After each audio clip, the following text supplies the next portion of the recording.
اعوذ باللہ من الشیطان الرجیم بسم اللہ الرحمن الرحیم۔ سورہ بنی اسرائیل کے تیسرے اور چوتھے رکوع کی 18 آیات میں جیسے کہ میں عرض کر چکا ہوں، حبر الامہ حضرت عبداللہ ابن عباس رضی اللہ تعالی عنہما کے قول کے مطابق تورات کی تعلیمات کا نچوڑ اللہ تعالیٰ نے دے دیا ہے۔ So to say, this is the Quranic version of the 10 commandments of Torah۔ ذہن میں تازہ کر لیجئے، سب سے پہلی ہدایت، مت پوجو کسی کو سوائے اللہ کے، بندگی پرستش صرف اللہ کی۔ دوسری ہدایت، والدین کے ساتھ حسن سلوک، اور اس موضوع پر یہ قرآن مجید کا ذروۂ سنام ہے۔ اگر وہ تمہارے پاس بڑھاپے کی عمر کو پہنچ ہی جائے تو انہیں اف تک مت کہو، انہیں کبھی جھڑکو نہیں، ان کے سامنے اپنے کندھے جھکا کر رکھو، عاجزی اختیار کرو، تواضع اختیار کرو۔ ہاں یہ کہ اگر کسی وقت کوئی بات ان کی رد کرنی ہی پڑے جبکہ تمہارے دل میں کوئی میل نہ ہو، سرکشی نہ ہو، تو اللہ تعالیٰ جانتا ہے تمہارے دلوں کی حالت کو، اللہ معاف فرمائے گا۔ تیسری ہدایت، رشتہ داروں کے حقوق ادا کرو اور محتاجوں کے اور غرباء کے مسک۔ چوتھی ہدایت، فضول خرچی میں دولت مت اڑاؤ۔ یہ تیسری اور چوتھی باہم مربوط ہے۔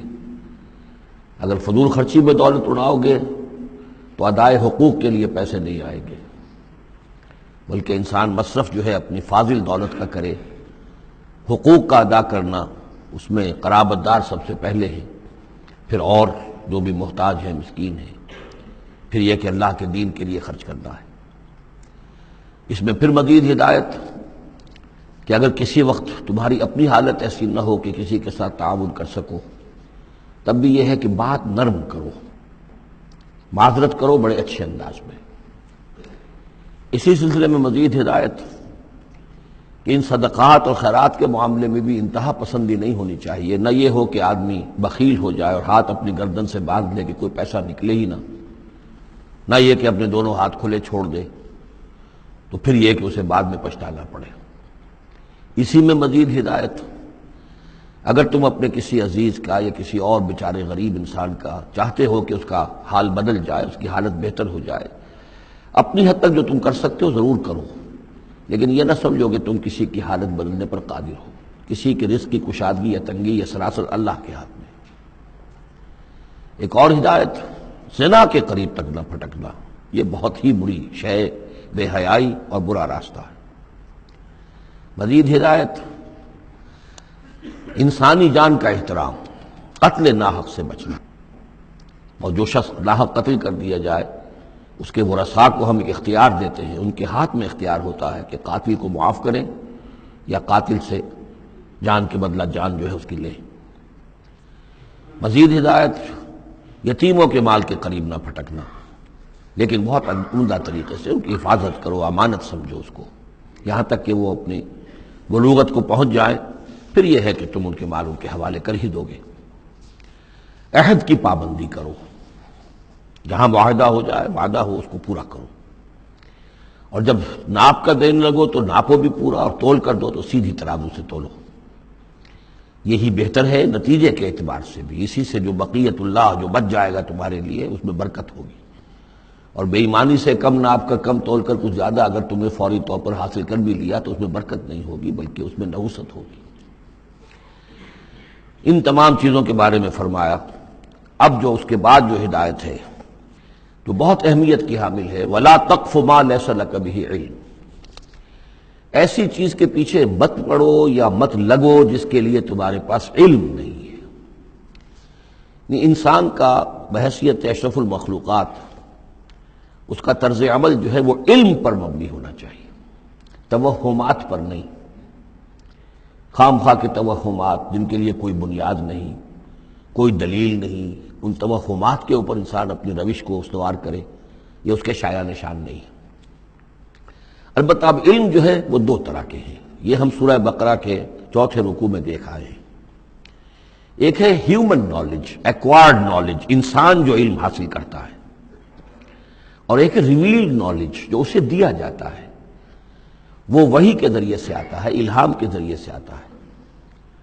وہ ریویل نالج جو ہے اس کے ریسیپینٹ جو ہے وہ ہیومن سول ہے، اسپرٹ ہے، یہ نہیں ہے، یہ سینسز نہیں ہے، یہ دماغ نہیں ہے۔ وہی چاہے جلی ہو چاہے خفی ہو، الہام ہو، کشف ہو، رؤیا صادقہ ہو، کوئی بھی شے ہو، اس کا تعلق اس حیوانی وجود سے نہیں ہے، اس کا در حقیقت اس روحانی وجود سے ہے جس کا مسکن قلب ہے۔ اب ظاہر بات ہے کہ اس میں بھی جو وہی خفی عام لوگوں کو ہو جاتی ہے، الہام ہو جاتا ہے، کچھ اور وہ بھی کوئی دلیل نہیں ہے۔ اس شخص کے لیے تو دلیل ہے وہ، اگر وہ شریعت کے خلاف نہ ہو، لیکن کسی اور کے لیے دلیل نہیں ہے۔ جو ریویل نالج ہے اس میں صرف وحی جلی جو انبیاء کے پاس آئی ہے وہ دلیل ہے، وہ دلیل قاطع ہے، وہ برہان قاطع ہے۔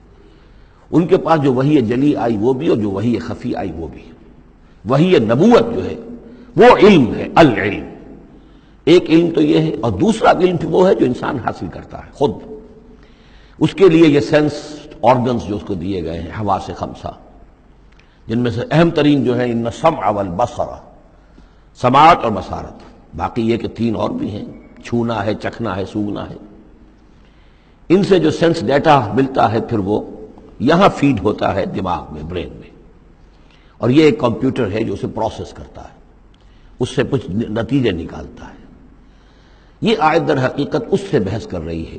انسانی علم کے لیے اللہ تعالیٰ نے جو انسان کو ایپریٹس دیا ہے، جو آرگنز دیے ہیں، وہ ہے ان السمع والبصر والفؤاد کل اولئک کان عنہ مسئولا۔ وہ سماعت ہے، بصارت ہے اور عقل ہے۔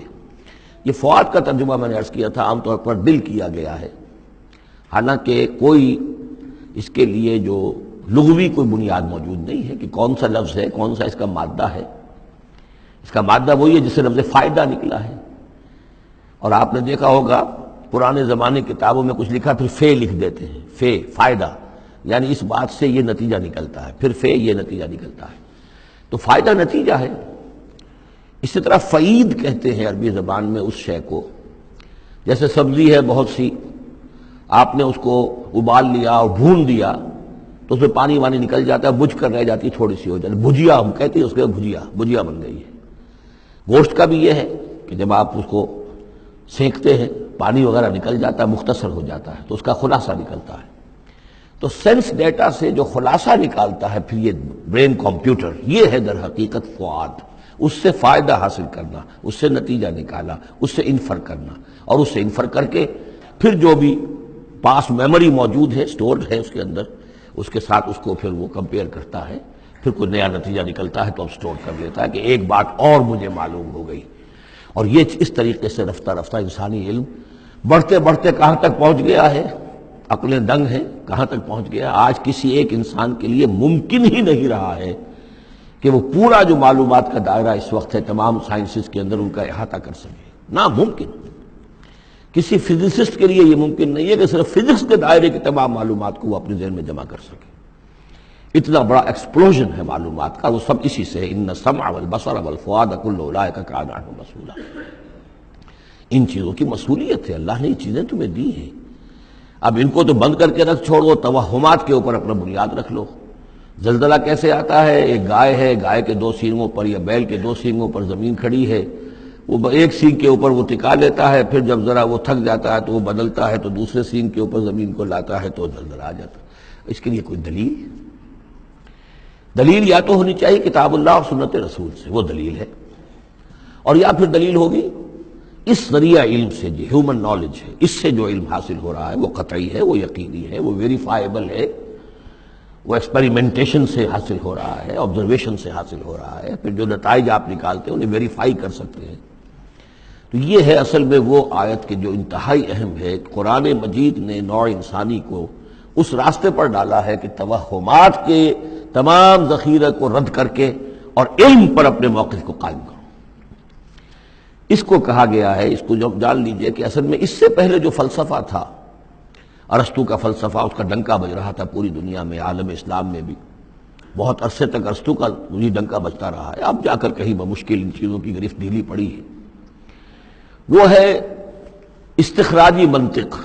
معلومات کا دائرہ بہت کم تھا، جو بھی معلومات تھی اس میں سے وہ نکالتے جا رہے ہیں، نتیجے نکال رہے ہیں، اسی میں سے وہ بال کی کھال اتار اتار کر استخراجی ڈیڈکٹیو لاجک. قرآن نے آ کر انڈکشن، منطقی استقرائی کا دور شروع کیا. کھول آنکھ، زمین دیکھ، فلک دیکھ، فضا دیکھ، آبزرو کرو. افلا ينظرون الى الابل كيف خلقت والى السماء كيف رفعت والى الجبال كيف نصبت والى الارض كيف سطحت. دیکھو زمین کو، آسمان کو دیکھو. یہ تمام فینومینا آف نیچر اللہ کی نشانیاں، آیات ہیں. یہ تقدس عطا کیا ان کو، یہ اللہ کی آیات ہیں، اللہ کی نشانیاں. اور قوانین طبیعہ اللہ تعالیٰ کے، ٹھیک ہے اس معنی میں تو ہم مانتے ہیں کہ اللہ جب چاہے ان کو توڑ دے، لیکن روز روز تو وہ ٹوٹتے نہیں ہیں. اتنے محکم قوانین ہیں یہ. اگر یہ محکم قوانین نہ ہوتی، سائنس پاسبل ہی نہ ہوتی، ٹیکنالوجی ممکن ہی نہ ہوتی. کبھی کوئی قانون ہو جاتا حرکت کا، کبھی قانون حرکت کا بدل جاتا، تو پھر کیسے کوئی آپ مشین بناتے، کیسے کوئی آپ کوئی آپ کی کوئی ٹیکنالوجی ممکن نہیں تھی. These laws of nature, physical laws, وہ بہت مضبوط ہے، اللہ کے بنائے ہوئے. ہاں اللہ سے بالا تر نہیں ہے. یہ نہیں ہے کہ اللہ بھی پابند ہو گیا انہی کا. ظاہر بات ہے کہ سمندر ایک ہی دفعہ پھٹا ہے. حضرت موسیٰ علیہ السلام کے لیے معجزے کے طور پر روز روز تو نہیں پھٹتا سمندر. آگ نے ایک ہی مرتبہ جلانے سے انکار کیا ہے حضرت ابراہیم علیہ السلام کو، باقی روز روز تو نہیں. تو یہ چیزیں شاذ ہوتی ہیں، لیکن یہ معجزے کو ہم مانتے ہیں. اللہ تعالیٰ جب چاہے اپنے قوانین کو توڑ دے، لیکن یہ قوانین روز روز نہیں ٹوٹتے. یہ قوانین جو ہے مستقل ہے، دائم ہے، اور انہی کے ذریعے سے یہ پاسبل ہے سائنس. تو در حقیقت علامہ اقبال کا ایک بہت اہم نظریہ ہے جس کی طرف میں توجہ دلانا چاہتا ہوں. انہوں نے اپنے خطبات میں یہ بات کہی ہے: The inner core of the present Western civilization is Quranic. اس موجودہ مغربی تہذیب کی بھی جو انر کور ہے، اس کا جو خالص اندرونی جو اس کا محور ہے، وہ خالص قرآنی ہے، کیونکہ یہ سائنس پر قائم ہے. اور قرآن نے جو ہے اسی طرف توجہ دلائی. یہ توہمات کو ایک طرف رکھو، یہ سب آکلٹ سائنسز وغیرہ جو ہیں ان سے بھی ہمارے ہاں بڑی سخت جو ہے اسے بیزاری کا اظہار ہے. یہ نجومی بیٹھے ہوئے ہیں، یہ لکیریں دیکھی جا رہی ہے، یہ سائنس آف نمبرز ہے. آکلٹ سائنس قطعاً نہیں، یہ سائنسز نہیں ہے. کوئی توجہ مت کرو. ولا تقف ما لیس لک بہ علم. اور العلم علمان، علم دو ہی طرح کا ہے. یا پھر وہ صحیح جو اللہ نے جو اپریٹس دیا تھا حضرت آدم علیہ السلام کے اندر ودیت کر دیا تھا، علم الاسماء، اسی کے ذریعے سے ایکسفولیشن ہو رہی ہے اس اپریٹس کے ذریعے سے، اور علم پھیلتا چلا جا رہا ہے. یا وہ علم ہے اور یا پھر وہ علم ہے. فَإِمَّا يَأْتِيَنَّكُم مِّنِّي هُدًى فَمَن تَبِعَ هُدَايَ فَلَا خَوْفٌ عَلَيْهِمْ وَلَا هُمْ يَحْزَنُونَ. یورپ کی تباہی کا سبب یہ ہوا کہ اس نے دوسرے علم سے نگاہیں بند کر لی، وہی کہ اپنا سلسلہ توڑ لیا، صرف اس علم کے اوپر رہ گیا. تو یہ گویا کہ دو آنکھوں میں سے اللہ نے جو دی تھی انسان کو، ایک یہ ایکوائرڈ نالج کی آنکھ اور ایک ریویل نالج کی آنکھ. وہ ریویل نالج کی آنکھ بند کر لی، اس سے اس نے دجالیت کی شکل اختیار کر لی ہے. ورنہ خود اپنی جگہ پر یہ ایکوائرڈ نالج، یہ علم الاسماء، یہ اللہ کا عطا کردہ ہے. اس میں فی نفسہ کوئی خرابی نہیں ہے. صرف یہ کہ دوسری طرف سے بے توجہ ہو گئی، اس نے اس کے اندر جو نتیجے کے اعتبار سے خرابی پیدا کر دی. وَلَا تَقْفُ مَا لَيْسَ لَكَ بِهِ عِلْمٌ إِنَّ السَّمْعَ وَالْبَصَرَ وَالْفُؤَادَ كُلُّ أُولَٰئِكَ كَانَ عَنْهُ مَسْئُولًا. صدق اللہ العظیم.